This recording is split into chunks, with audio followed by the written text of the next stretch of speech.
All right, ladies and gentlemen, welcome back to Houston Rockets Daily. My name is Jax. I post daily Rockets content. Hit that like button, hit that sub button as we try and push for 3,000 subscribers. So the Houston Rockets wrapped up preseason basketball tonight, 122 points. However, they had about 100 points almost halfway through the third quarter. I want to make that point very clear. They were missing some parts, right?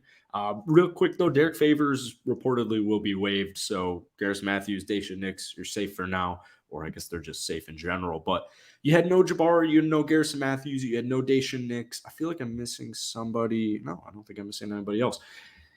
Jalen Green continues to just ball out. I mean, he averaged about 22 points per game so far in the preseason with, I think, 25 or 26 minutes a night. Tonight was no different. He scored our first 7 points. We dropped like 40 in the first quarter, 33 points, 4 of 7 from downtown, 10 of 15 from the field, a perfect 9 of 9 from the free throw line.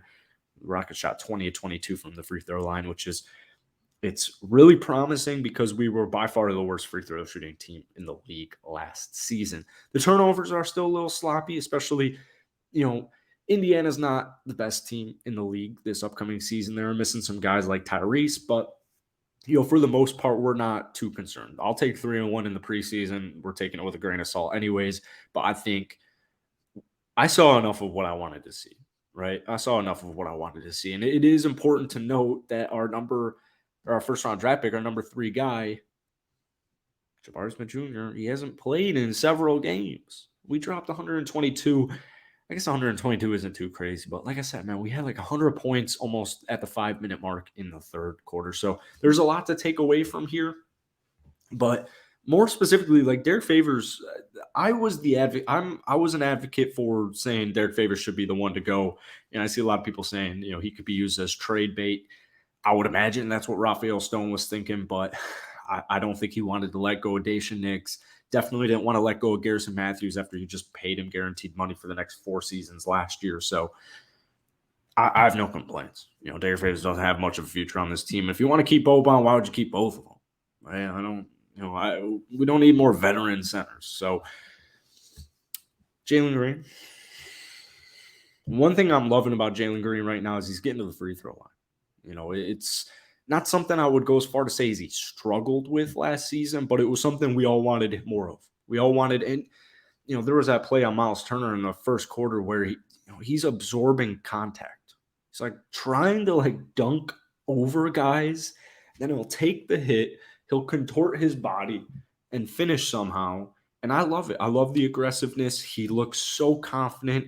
His passing's great. His playmaking's great, not only for himself, but for his teammates. His defense has been improved. I mean, we know this Houston Rockets team, whenever Jalen Green is out on the court, they're going to be fun to watch. They're just going to be fun to watch.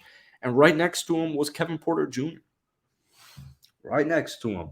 There was something dropped earlier today. If you guys are on Rockets Twitter, somebody was talking about it, how they were basically saying it was like NBA scouts.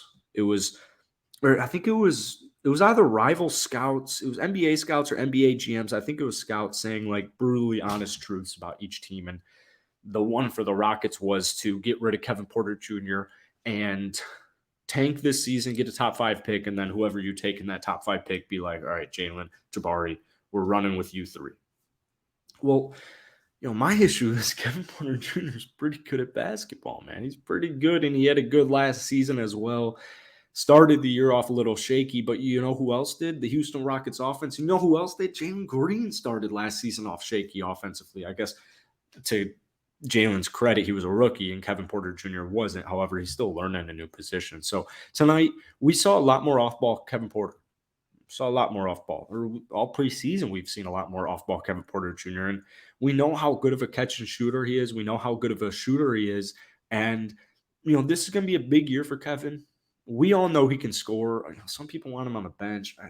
Personally, I don't really see that. Tonight, 8 of 14 from the field, 5 of 6 from downtown. Only got to the free throw line once, went 1 of 2 there, finished with 22 points, 7 rebounds, and 3 assists with only 2 turnovers. I think one thing that needs to be noted is he's not really forcing things like he was last season. There were a lot of times where just felt forced, whether he was driving, shooting, trying to set up his teammates. He's sloppy at times, right?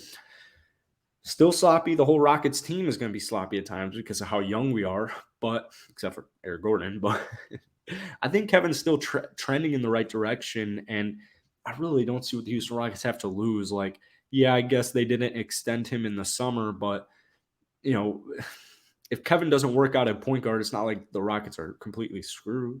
It's not like we're screwed at all.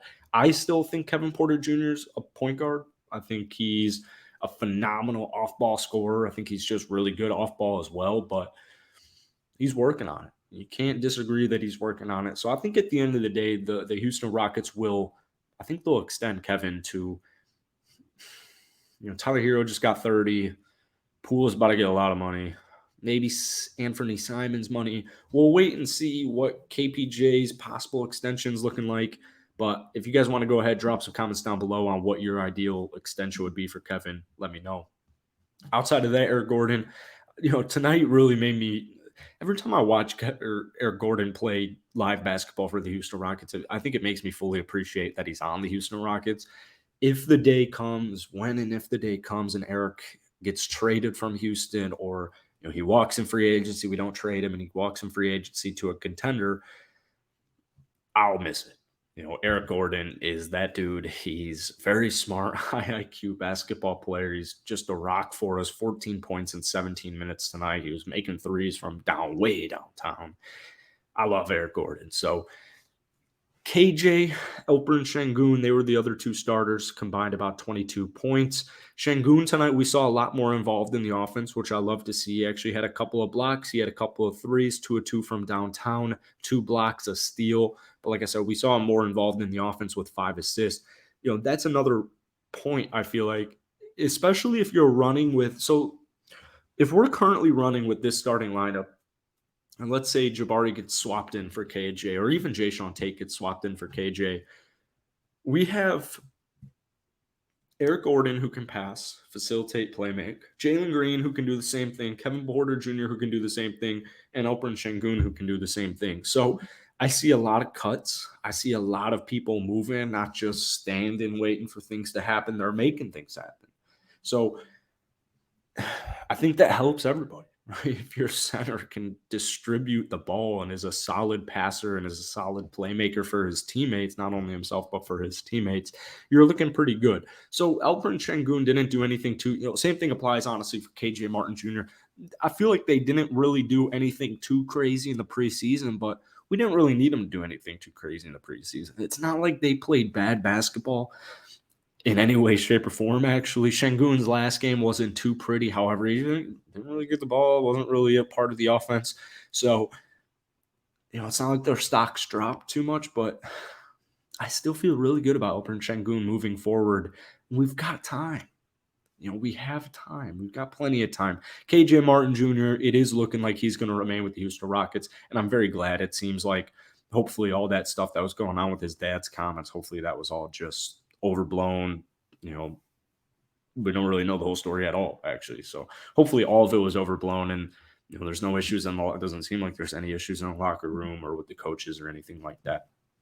Moving on to the bench, Josh Christopher, Tari Eason, they saw the most amount of minutes right there with Ty Washington Jr. I still think Ty's going to get the nod, and I think you'll see Eric Gordon play a lot of bench point guard or a lot of bench ball handling duties with Ty Washington Jr. Once again, Daishen Nix didn't play tonight. So, we'll wait and see.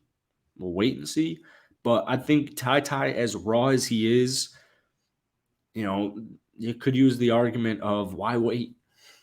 Right? Why wait? We're not going anywhere. We're not trying to win the NBA Finals this season. So if Ty's raw and you want him to get reps, well, don't keep him on your roster and not play him because he'd be better suited for the G League. But if we're not necessarily trying to win every basketball game or make the playoffs or make the finals, why not just see what happens? So I don't know. I'm not the head coach, but I wouldn't be surprised if Ty Washington Jr. was our backup point guard. Josh Christopher also is going to be, he likes the ball in his hands.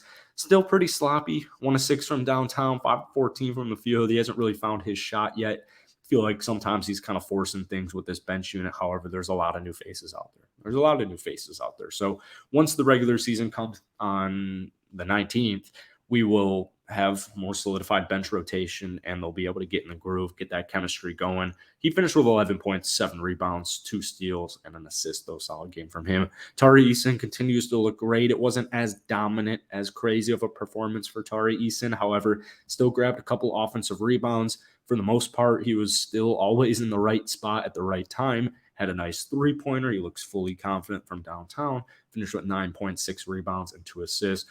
Now, Bruno and Usman, these are two guys where I don't even know. I just genuinely don't even know. Like, it's not like they're playing bad. Usman hasn't played bad. Bruno hasn't played bad, but neither of them have played good. Neither of them have played good. We did see a little bit of Boban out there, so I'm sure he'll be used a little bit in the bench rotation heading into the season. But I'm curious to see what happens with Usman and Bruno because, same thing with Ty Washington Jr. You want these guys to play. You don't want them on their bench. You don't want them on your bench just sitting there. So I think Bruno's probably a little bit more ready than Usman. Usman's still a little bit more raw, but if at any point it's looking like Usman's going to be on your team and he's just not going to see minutes on a night in, night out basis, I'd put him in the G League. So that's really it. Trevor Hudgens, G League stash. So let me know what you guys thought about tonight's game. That's really all I got for you. It's a late night here in Florida. I'm trying to get to bed. Got a big day tomorrow. So let me know your guys' comments down below, and might get into some previews, some player previews, and that type of stuff before we get into the start of the regular season in just 5 days from now. So that's it for me. I'll see you guys later.